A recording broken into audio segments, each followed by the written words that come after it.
Teka muna mga kapatid, magnilay muna tayo. Alam mo ba na si Pangulong Ulysses S. Grant ay nakatulog habang binobomba ng mga kalaban ang kanilang kampo sa digmaan? Habang nagkakagulo ang iba, siya ay mahimbing, may tiwalang kontrolado ang lahat. Sa Ebanghelyo, hinarap ni Jesus ang isang lalaking sinasapian ng masamang espiritu.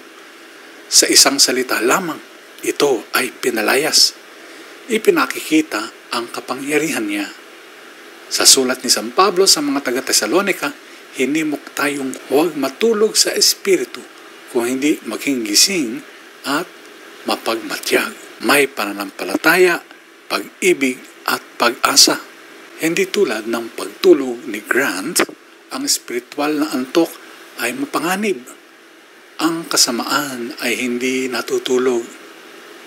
Ngunit hindi tayo nag-iisa. Itinakda tayo ng Diyos sa kaligtasan kay Kristo. Makakatulog tayong mapayapa. Hindi sa katamaran kung hindi sa pagtitiwala. Manatiling gising, hindi dahil sa takot, kung hindi dahil sa pananabik. Dahil ang tagumpay ay nasa kamay ni Kristo.